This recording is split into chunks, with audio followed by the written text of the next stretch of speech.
Ohio State fans I know are screaming at me right now. I can just feel them. What about JK Dobbins? Just same question back at you. I'm volleying it to you, Susan, now. What about JK Dobbins? We talked about how we feel like that Clemson will have success running the ball. They just need to, one defensive end can't take over.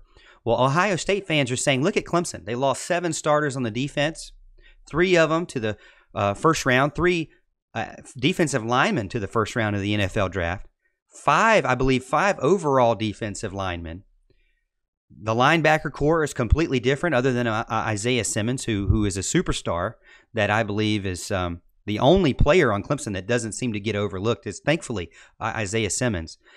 But Ohio State fans seem to think you're not going to get anywhere with a 3-3-5 defense like Clemson has been doing. What do you think, Susan?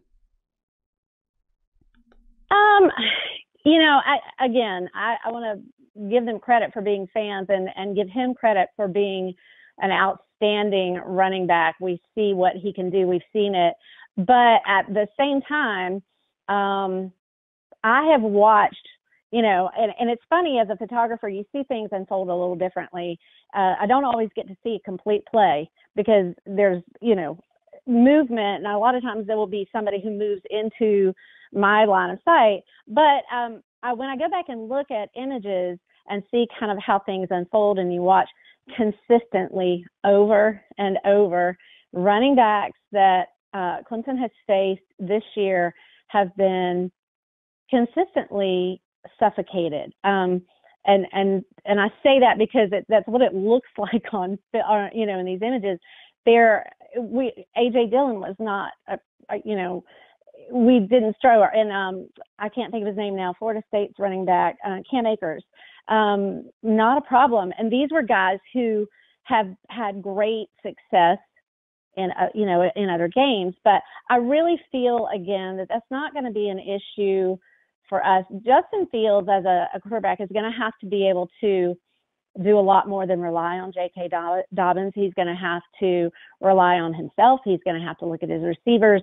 I think we're going to do a lot to confuse him, but we're also going to do a lot to contain Dobbins, as we've seen all throughout the season with other running backs. Yeah, you mentioned the 3-3-5.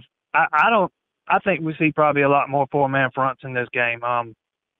Mainly to slow down the running game of Dobbins, because he's good. He's going to get some yards. You're not going to shut him completely down. I wrote something the other day that I thought there were 2 keys to this game. Clemson's got to slow down the running game, and they got to slow down the pass rush, which we just talked about. Slow down the running game. That's Dobbins and Fields. You got to make sure you don't overrush Fields and leave the rush lanes open for him to escape in. And with Dobbins, you're going to have to get good linebacker play. They're going to have to be in their gaps. Going to have to play their assignments. He's averaging over 6 yards a carry. I mean, he's probably going to get him some yards. I imagine we might see a game plan similar to what we saw against Alabama last year. Kind of like giving them a little bit of the run between the 20s and then tightening up on them if they get in the red zone. So he might get some yards, but I don't think he's going to have a monster night or anything like that.